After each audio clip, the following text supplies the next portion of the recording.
ceux qui nous ont rejoints. Pour en arriver au repos, on était parti du cabinet comme il était défini en 1491, dans le folio 58, des comptes des menus plaisirs du roi. Il est défini comme une petite chambre retirée servant d'accessoire à une plus grande pièce. On avait donc cette chambre qui se retirait en accessoirisant une pièce plus grande, génériquement le monde. Une chambre donnée comme un vide dans un référentiel mobilier, mais naturellement on va être encombré d'air selon l'évidence communicationnelle des vases. À noter, dès le départ, le piège de la fameuse porte spectatorale. Une crevaison nécessaire en fait, qui fait fuir la chambre. Donc à ce niveau-là, j'ai demandé l'expertise de Mickey Mood. Il m'a répondu avec sa potagerie habituelle. Quand on est crevé, on prend du repos. Donc ça ne m'a pas vraiment aidé, mais faute de mieux, suivant le brevet de 1922, j'ai vulcanisé à froid et depuis je fais rustine. Alors cette chambre à air, pour se retirer du monde, avait besoin d'un modèle. Et en cosmogonie primale, on la donne comme une sphère, donc l'homéomorphe de l'œuf, qui est aussi homéomorphe du parallélépipède rectangle du cabinet. Le premier temps, c'est donc la coquille, c'est une espèce de tentative d'isolement, de repos fœtal. Et ici, on fait appel au Dissegador Sacrificante comme cobaye, en tant qu'expert des spatialités protectionnistes. Donc l'œuf se donne autant comme protecteur embryonnaire que le poncif cosmogonique d'une régressivité causalo-temporelle des ovidés. Mais là, on a appris que la chambre à air de l'œuf est formée par la contraction de son contenu initial suite au choc thermique de la bande. Le Dissegador s'est alors trompé de chambre.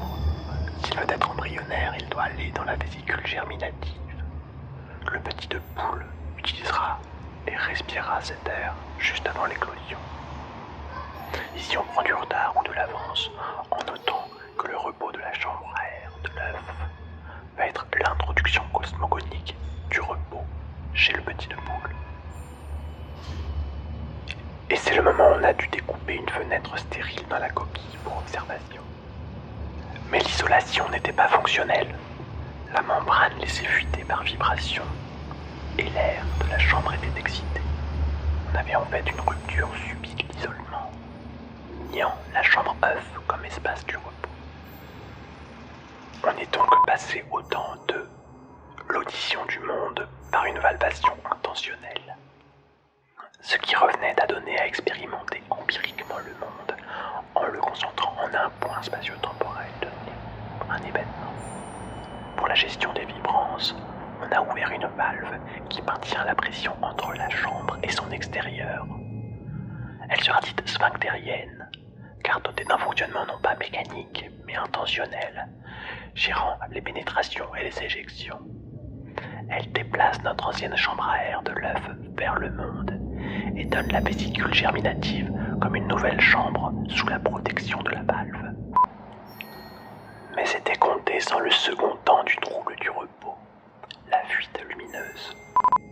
Par l'orifice, la chambre prend son acception optique. La caméra s'est obscurcie et le monde a pénétré. C'est le troisième temps, la projection du monde. Et là, on s'en réfère au transatlantique breakfast de Paul Wedger. Ainsi transpercée, notre chambre change de modèle et devient l'autre chambre à air, telle que brevetée par Michelin en 1898. Elle est alors apparentable topologiquement au tore, une stratégie de pensée topologique tentant d'exclure l'infini en introduisant la continuité spatiale de l'univers. Une première difficulté nous est alors apparue. Partant sur le modèle de l'œuf, nous n'avions pas de gêne topologique à le penser comme coquille euclidienne. De même, la chambre à air avait besoin d'un espace euclidien pour permettre l'opération booléenne soustractive entre deux solides qui font enveloppe, créant une surface extérieure et une surface intérieure, cavité nécessaire à la chambrification de l'air. Or, comme cela est souligné par Jean-Pierre Luminet, le tort plat de la cosmologie ne se conçoit pas avec un extérieur et un intérieur. Il est surface tridimensionnelle, impossible de s'y reposer. Et c'est là que je me suis souvenu de la phrase de Mickey Mood. Le système topologique qui propose le tort plat omet sa dimension la plus importante. C'est sa dimension d'usage qu'il a fallu modéliser, la dimension du repos.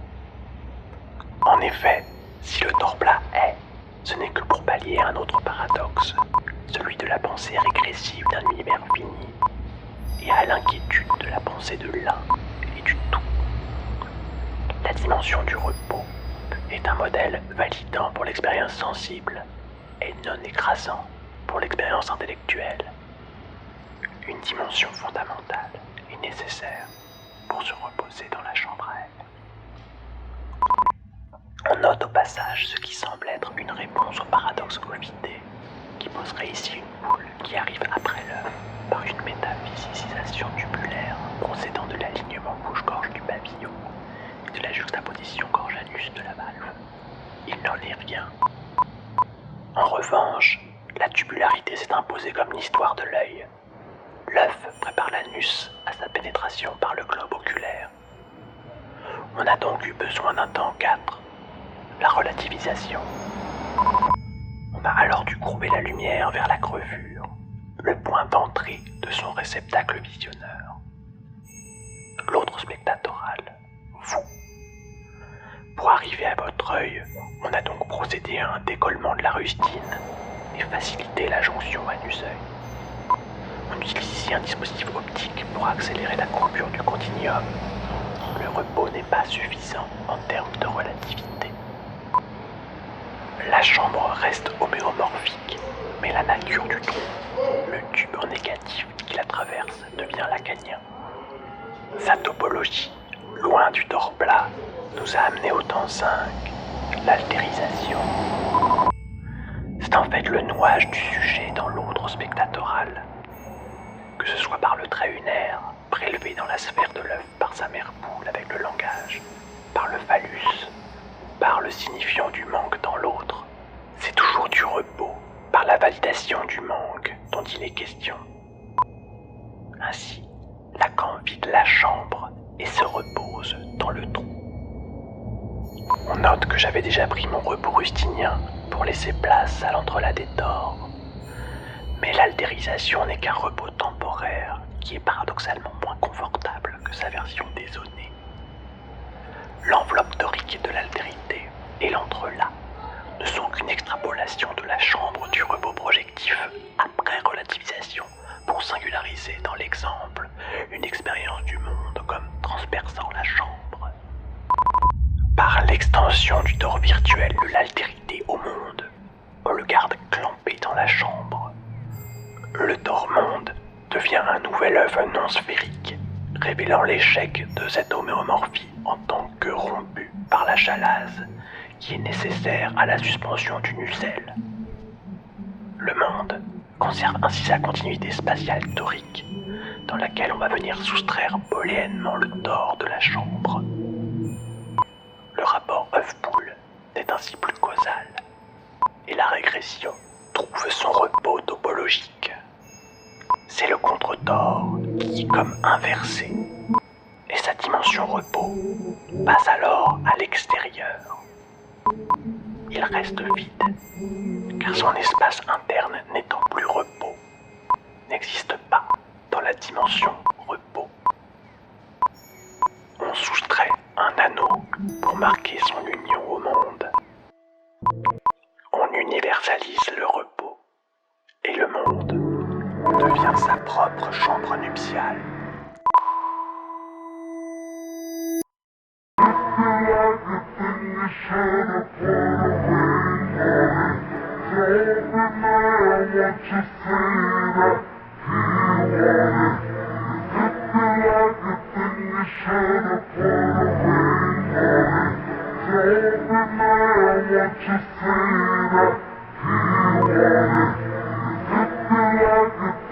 Shut up,